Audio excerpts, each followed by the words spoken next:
This is Indie Business Podcast, Season 1, Episode 7.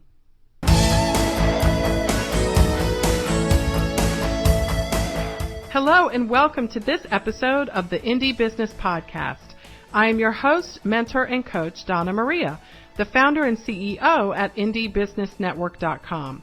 My goal is to help makers and handmade entrepreneurs build a solid business foundation, increase your income, and use your business to create the life you love.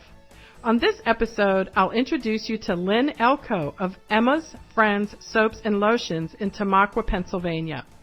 After a successful career in a traditional corporate job that she loved, Lynn started Emma's Friends in 2008 after discovering that her baby daughter had significant health challenges. The business is actually named for her daughter, Emma. Lynn quit her job and began making products to give to her daughter's medical team, and today her products can be found in bed and breakfasts, at local markets, in spas and boutiques, at her website, and in 2 Emma's Friends retail locations in the town where she lives. When you listen to my conversation with Lynn, you'll discover how you can plan your business and still be flexible enough to change it and tweak it as you go. We all know about that if we're moms, right? She'll share what she's doing right now in this moment today to prepare for a successful new year, and you'll enjoy hearing how the tough decision to exit her job for the benefit of her family has created joy, not just for happy customers, but also for Lynn, her husband, and their beautiful daughter, Emma. You can get a summary of this episode at indiebusinessnetwork.com/7. I'll be right back with Lynn Elko.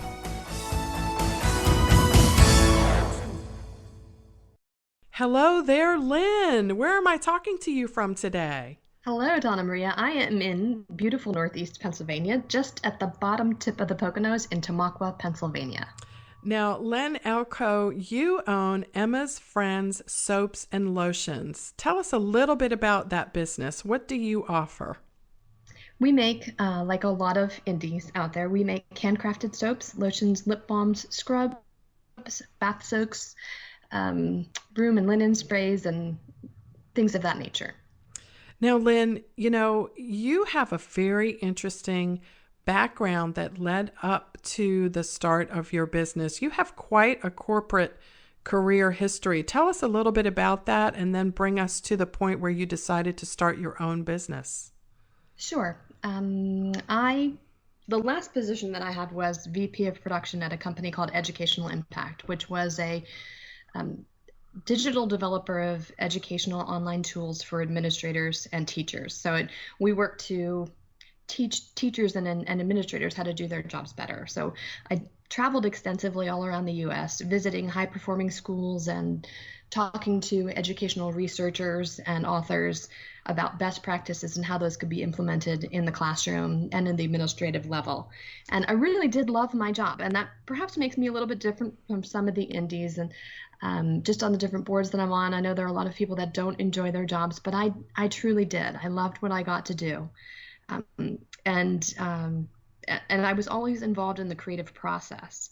But in that regard, the assets were digital. And I have come to learn that physical manufacture is a completely different ball of wax. Indeed it is. Yes. So your background was, taking you in lots of travel. When I read a little bit about you in your bio, I know that you traveled a lot, and then you decided to have a baby. Oh, heavens to Murgatroyd. Yes, I did. Yes. And that changed everything, didn't it? It did. It wasn't the plan that it was going to change everything. I'm a totally type A person, so I always have a plan for everything. It would appear anyway. But we had Emma, and she was typical, and we had actually hired a nanny to take care of her in our home because I did travel a bunch. And I had fully planned to stay in place with my job. We were going through at the time venture cap funding, and we had a lot of interviews with those folks, and they were all sure that I was going to leave as soon as I had a baby. And I said, no, I'm here for the long haul. This is my passion. I love what I do. And then we became aware of Emma's medical concerns, and that just totally changed the equation. And I had hired somebody to take over my travel. When I when I knew I wouldn't be able to travel by FAA regulations anymore. And that person came on, and after 2 years of travel, because it was a lot of travel, she just said, no, I'm done. This is just too much. And I was called up to start doing some things. So I was able, actually, I put Emma in the car with the nanny and my assistant, and we drove to a couple different places, and we'd get to the hotel and they're like, really? I'm like, yeah, really. So let us in. We have work to do. But when it required me to fly for the first time and leave Emma, I was in Memphis, and the thing that was the hardest is Emma is not able to have, pardon me if I get gross on you guys, have a bowel movement without herself on her own. Just it has to be initiated. And when I knew I was away and she couldn't do that, it broke my heart. And I had to get on the next plane and come home. And I got home at 1:00, and I got into bed and I said to my husband, I can't do this. I just can't do this anymore. And so I gave them 4 months notice. I hired my replacement. I stayed on for 6 months as a consultant, and everything transitioned beautifully. That lady is still in that position, so it went well. But it was a life changer for me. Now, Lynn, it's one thing to have something big like that happen in your life and take a look at your career and say, okay, I can't do this particular career this way anymore. It's quite another thing to have that same thing happen and say, I can't do this career anymore. I'm going to start a business. Tell us about how that, came to occur, because that's just not crazy. That's crazy. Well, you said you were type A, so maybe that has to do with a part of it. But I would imagine that the things that you had to sift through in your mind were significant. And so maybe some of our listeners are having to deal with that as well. What are some of the things that you considered when you made that move? I mentioned that I came into soap making. I think I mentioned or indie business a little bit different. And I came into business differently as well. I was on the board of our local United Cerebral Palsy. And in that position, I saw that there was a lack of work for adults with disabilities. So I had been making soaps and things as gifts for Emma's teachers and therapists. When I stopped working, I couldn't afford the beautiful gifts that I was buying them. So I started making things. And I don't think that I looked at it like, I'm going to start a business and I'm going to do this. I saw that there was a need for work for adults with disabilities that I thought would be something that they would want to do, like something that Emma would want to do, because a lot of the work isn't very lovely. And so I saw that need, and I saw people asking to buy the gifts that I was giving them. And I thought, solution, we'll start a business and we'll employ them. And so although I'm very type A, I tell you, in this business, I have not approached it the way I wish I had looking back. And I think that's, one of the benefits of life. You have that opportunity to look back and go, wow, what was I thinking? And sometimes I think, geez, what was I thinking? I didn't have a very solid plan. Well, we all might be able to look back and say that. One thing that stands out, it shines so brightly in your story, Lynn, is that you saw an opportunity and you took one step toward it, and then, wow, there's another opportunity as a result of the last step I took, and I'm going to do that. And oh my goodness, there's another one, right? So it wasn't like it was all planned out. And I think that is part of the beauty of entrepreneurship, particularly on a micro level, is that you can put one foot in front of the other and go one step at a time, and not worry about exactly having it all, planned out to the micro, all the way over the next 5 years. I do agree. I do think that there is a lot of benefit to a plan, and that might be my type A coming out. And as I look back on Emma's friends, this year has been a regrouping year for me. And it's really helped me to see how I have been in a wag the dog situation. And it might be because of our life, every 3 to 6 months, we have another medical thing that comes up with Emma, and it just stops me from being able to do what it is that we need to do to advance the business. And those kind of steady interruptions have been a challenge to me and to the business. But now that I look back at it, I go, geez, I never really put a plan in place. And a lot of times it's okay not to have a plan. We've grown organically and it's been really lovely. And because I haven't had a plan, I've had less pressure. I think, on myself to meet specific goals, but I do think roadmaps are really helpful. I And that, absolutely agree. And just having the ability to have a plan, but also be flexible enough to tweak it and change it as you go yes. is just such a one. I mean, I have a family as well, and so we have different sorts of issues from what you're describing. But I gotta tell you, from time to time, something does happen that makes everything stop, and everything has to be restructured and Yes. rechanged. And we were just talking yesterday about, when my kids were very young, we could all have dinner together, and every day at 5:30, everybody was at the table, and now there's Mhm. football and soccer and dance and all that stuff. And it's like, if we can put together one weekday when we actually have dinner, we're really lucky. And that forces me to change the plan that I have. Yes, and that is the beauty of a small business. When you are Yes. the driver, it allows you to make adjustments that meet your needs. And that's something, as I looked at, did I want to go back into the career force, into the job force? Would I have that flexibility when Emma starts taking seizures all of a sudden? Can I get there? Can I get her to the hospital? Right. When potty parts start dislocating, Right. can I just leave what I need to do? And I have that. And that is such a tremendous gift that this business has given us. And I'm forever grateful for that, because whatever happens, Emma must be first. Yes. And that's the beauty of the small business. And you can decide what that looks like every day. And sometimes that's not fun. I know. Well, let's talk about that too, because it's great, do what you love and live the life you love and have a passion, and everything will happen. It'll be wonderful, and there Right. are some wonderful parts about it. But those challenges. Let's talk a little bit about the mindset that you feel a maker and a handmade entrepreneur has to have when they realize that it's not about making the wonderful stuff all day. Every day, so much as it is about putting the systems in place that help all that come together. Oh, I so badly need systems. This is the part when I look back and I go, really, Lynn? What have you been doing? And it's funny because I'm going to give you a plug. Over the years, I have been on IBN, and I've been looking. I'm not real active. I just don't have time in my life to fit a whole lot of extra stuff in. But Sure. I am a stalker. I click and read through, and I've heard you say time and again, work on your business, not in your business. And for the longest time, I heard that, but did not absorb it. And it's such a subtle difference in those two little vowels that you change out. And they make a tremendous difference when you actually pay attention to how that vowel switch impacts what you're doing. And so for the longest time, I was working in my business thinking, okay, well, I'm scheduling shows, I'm doing Facebook, I'm sending out my mailers, and I'm emailing my email list and my postcards and my show schedule, and I'm working on my business. But really, I was still working in my business.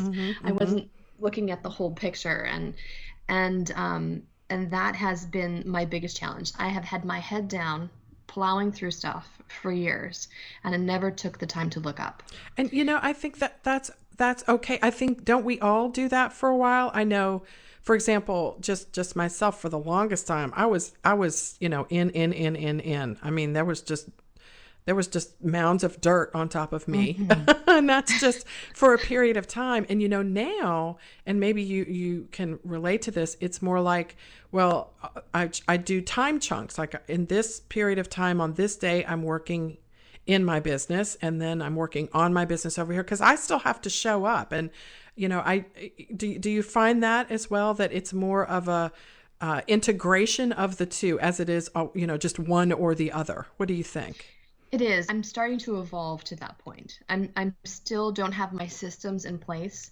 I fresh out of the GMP course this past couple of months, and I have a whole lot to implement and getting my SOPs in place so that other people can pick up where I have to step out to both work on the business and then also just be a part of my family. So Yes. I'm working on that. That will probably be our goal for January after we get through Christmas. There's not enough time at this point to implement all of that and get all of that in place. But that is my goal for Q1 2015, is to get all those systems in place so that I can step out more readily. because Emma has required it. Now she's Yeah. finally getting to the point where she's engaging with us, which is so exciting. She's 12 and a half, and to have her actually make eye contact with us and for her to want to be in our presence, or us to be in her presence, I should say, it makes me want to not be working all the time. For the longest time, she didn't really engage and she didn't care. As long as we were in the same space, that was enough because that's all she could manage. But that's not the situation anymore. So I really need to put those systems in place. And I can't wait for it. I cannot wait to be able to do that so that I can spend less time working in the business and chunking out. And the other thing I have a tendency to do, and I'm sure I'm not alone, is I get overwhelmed. I look at all the things that I have to do and I get paralyzed by that. And that has been something that I've just come to recognize in the past probably 18 months, that I don't have to do everything right now.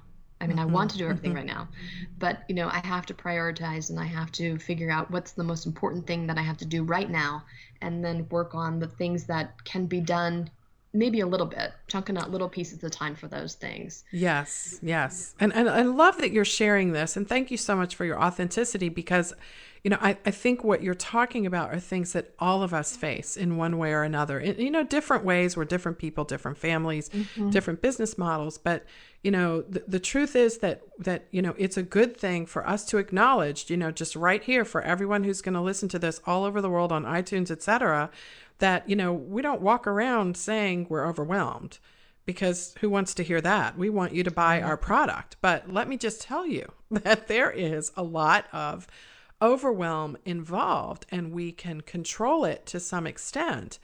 But when an opportunity pops up out of nowhere on the day that you have your systems planned perfectly, and you're the only person who can take advantage of that opportunity, well, guess what?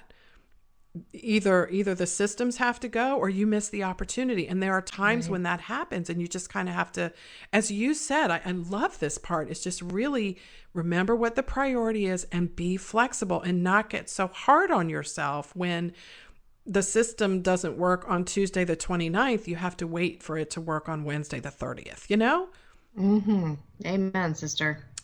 Well, I just feel this so strongly because, I'm a mom with 2 kids, and I see that, you're a wife and a mom, and your business is just, everything is so beautiful. And, I don't see overwhelm when I look at it. But the truth is, as women, we know that there's just, I don't, because, when I'm looking for the lotion and the soap and I want to buy something, I'm not looking for that. And so, but, as entrepreneurs and woman to woman entrepreneurs, certainly we can share that that's the case. And really, Lynn, just encourage other people who are listening that, you're not different because you can't figure this out perfectly, right? Right. And I think that's the hardest thing. We look at other people's websites and we look at their blogs and everything looks so great. But we're all human. Yeah. And we're all going through stuff. And, we can't compare ourselves to everyone else. We have to look at what fits us, what's working for us, change what's not working for us. But it's so easy to look at other websites and go, geez, look at how great they're doing. Yeah. They must be doing fantastically and going on vacation and doing pedicures and right.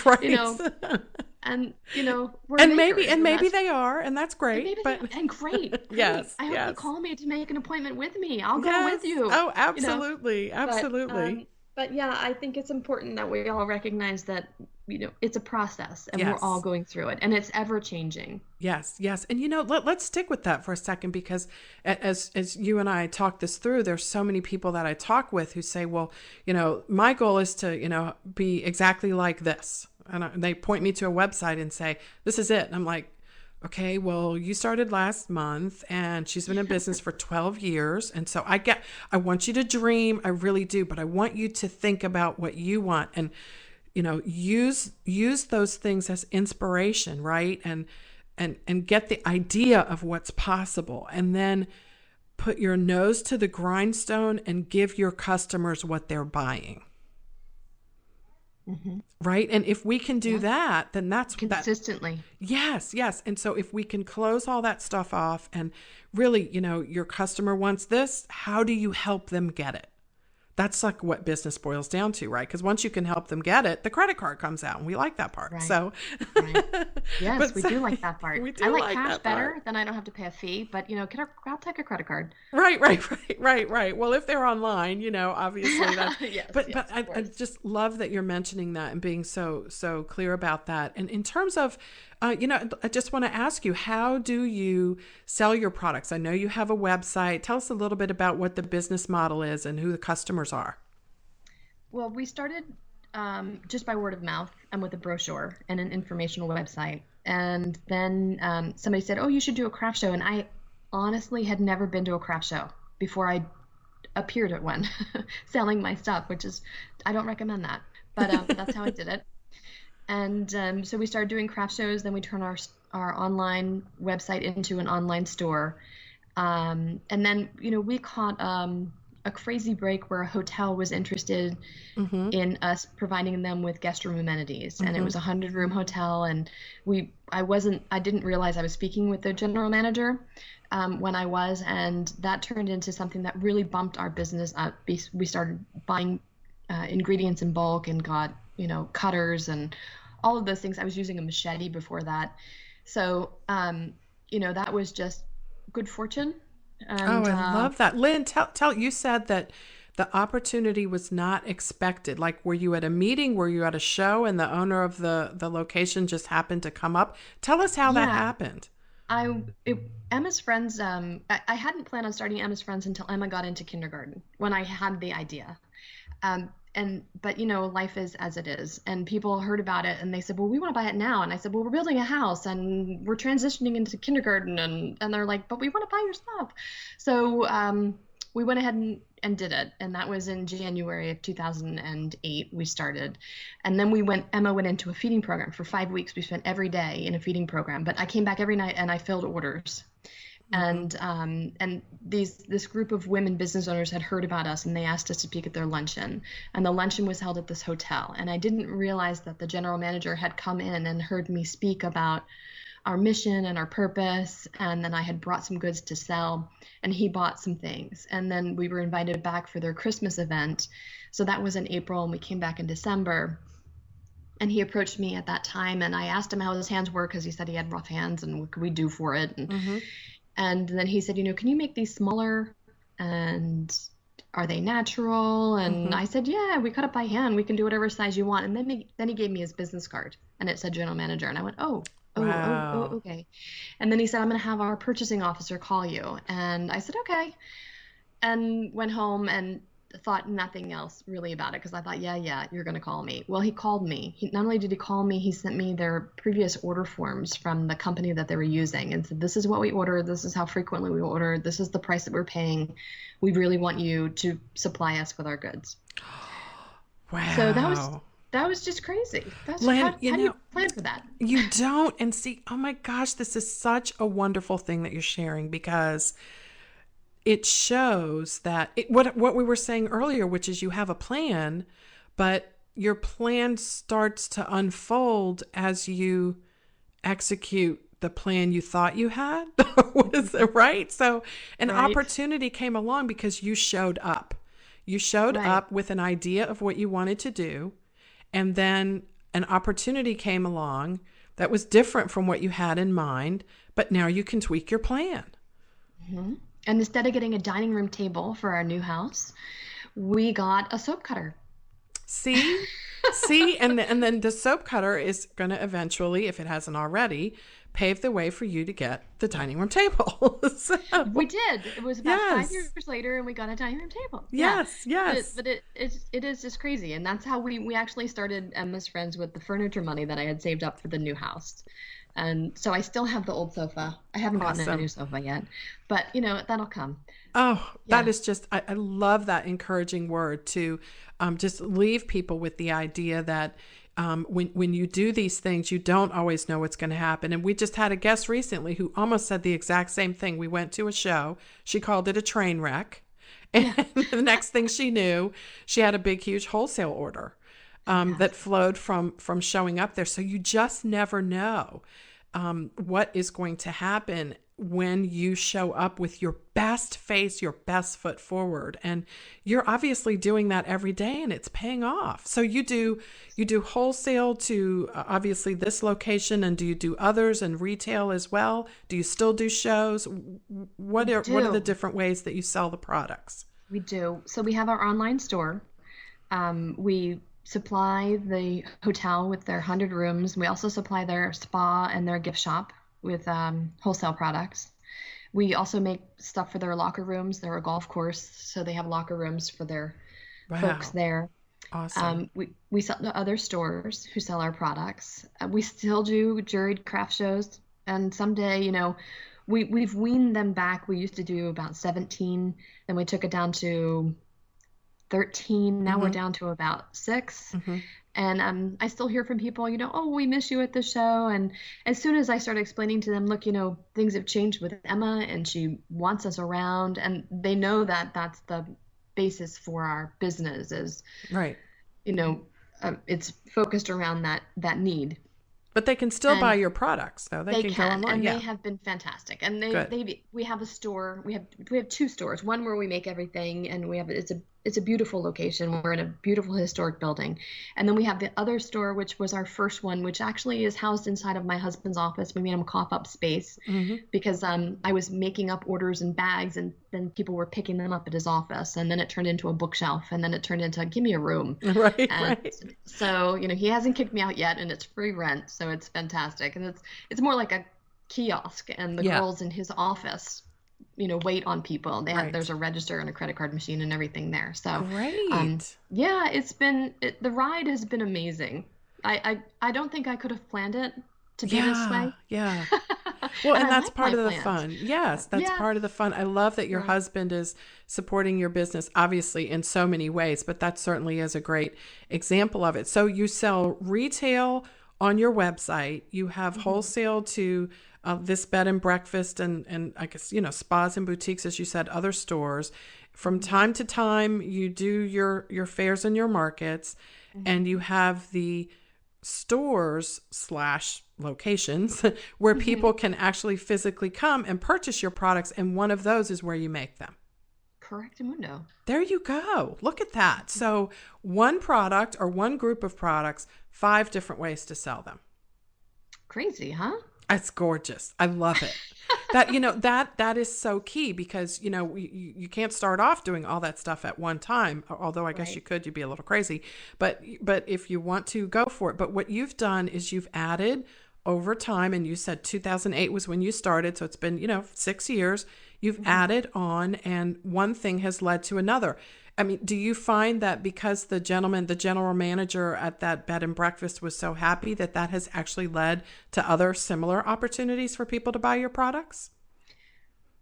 Well, they have, our products are packaged. They wanted our logo prominently displayed on the packaging. So that has led to online orders for us from guests. There you go. And then the crazier thing to me is that guests have actually driven to our store from all over. We're in Pennsylvania. They've come in from Connecticut and Maryland. We've had people coming down from Maine to go to Florida, and they'll reroute to come visit us. It's unbelievable. It's just crazy to me that people would go out of their way to find us like that and come in and visit. It's a destination location now. Yeah, and you wouldn't know it from our little bitty town that we'd be a destination, and it's made the Chamber of Commerce very happy that people come through to see us. But it's been an amazing ride. Well, and it's Tamaqua, Pennsylvania, for anybody who doesn't know. And I have to tell you that you were recently featured on a television show in your local area, and the picture of you and your beautiful daughter Emma stole my heart. And I was like, I want to come to Tamaqua so I can tune in, because I couldn't watch it. I remember tweeting like, if you're there, you have to watch this show because I can't see it. And how did things go with that? That was amazing. Our friends were there, and they were wrapping and packaging soap. I wish we could have had more for them to do on camera, but we had a limited amount of time with our schedule with them. And it was just another customer thing. Our customers have been amazing. They have been our marketing piece. They have, we have a lady who will take her bath bombs to her kids' soccer events and hand them to people. So you have to try these. This is an amazing little company, and we just love them. And but somebody submitted our name to the Pennsylvania Cable Network, so it aired all over PA. They have like a 10 million viewership segment, and so anyone in Pennsylvania could have viewed it. And they came. They just called us up out of the blue and said, someone has submitted your name to be covered for a walking tour, a manufacturer's walking tour, and we'd like to come up and visit you. Wow. And I said, cool, but can you come in like 2 months? Because we're rebranding and repackaging everything. And they were very gracious. And they said, yeah, it'll probably take us a little while to get it together. Give us a call when you're done. And I said, oh, thank you so much. Oh, good. And they were fantastic. And we've had a lot of fun with it. We've had people come in from Harrisburg, because we're in the Northeast. We're about an hour and a half away from Harrisburg. And people come in from different regions of the area saying, we saw you on TV and we wanted to come in. And people online orders, and new Facebook likes and comments. So It's been a lot of fun. Awesome. Yeah, and that was just this past Sunday. I know. I remember at 6:00 p.m. because I was trying to figure out if there was any way for me to see it. But we're trying to get the rights. So apparently we should be able to buy the rights to it. And if so, then we can put it up online and share it with people. Yes. So Lynn, you've talked a little bit about how your customers and friends help in the business. Do you have employees? Do you have other than you who makes the products? At this point, I am the primary maker, and that's part of the conundrum, because I am the cog in the wheel at this point. And when I get those SOPs in place, we will be putting more people into the manufacturing process. We have people that we got a piston filler this year, pneumatic Congratulations. Yes. It's beautiful. I almost kiss it every day when I walk in. And that has really made life beautiful. Excellent. So we can pour a whole bunch of product in there, and then somebody else fills. I don't have to be the teapot anymore, which is lovely. Yeah, so you can train other people to do some of the things that you were doing, and that will free you up. Yes, and it already to do more things. Yes. So we have people now filling products. We got a little labeling machine. We got our labels printed this year. Yes. So we're trying to get me out of the equation so that more people can come in and we can continue to grow Emma's Friends. Right, and it helps. It's not just even physical help too, right? It frees up your brain space. Oh my gosh. And the energy and the creativity in your head to be able to focus on the, some other things, so more can get done and you can not have to split yourself into so many different pieces. I'm just so inspired and encouraged by your whole entire story, and just love to see your daughter thriving because of some tough decisions that you made, and congratulations to you on everything. Thank you. That's very kind of you. We're very blessed, Yes. Well, you're doing a fantastic job, and we certainly want to know, if we want to buy something right now, what website do we go to? You go to www.emmasfriends.com. Okay. Well, we will be showing up there. Everybody, did you hear that? emmasfriends.com. Soaps and lotions, all handmade, Tamaqua, Pennsylvania. Look it up online so that you can swing by, because it's not too far from Washington, D.C., where I visit frequently when I'm home. I've been to Harrisburg quite a few times, and the ride isn't that bad. So you might see me showing up there one day. That would be a beautiful day. I would love that. Lynn, thank you so much. Continued success with your business, and I look forward to talking with you again soon. Thank you, and best to everyone else as well. Thank you. Thanks. Bye-bye. Well, I hope you enjoyed that time with Lynn Elko of Emma's Friends Soaps and Lotions. I think it's time for our road trip to Pennsylvania, don't you? I've got to figure out how to work that in. Now, it's time for our question of the week, and it comes from Toriana Brown of Rafa Natural in Surprise, Arizona. And Toriana says, I have started a crowdfunding campaign, but I have not had any success, and I'm looking for suggestions. Toriana, that is a great question. A recent report I discovered online said that in 2013, an estimated $5.1 billion was crowdfunded online. So there's definitely some opportunity here. Having said that, there's an art to making this work, I've discovered. Now, I had a conversation recently with an entrepreneur whose first crowdfunding campaign failed miserably. But a few months later, he initiated a new one, and it was a great success. His project was funded in a matter of a few days.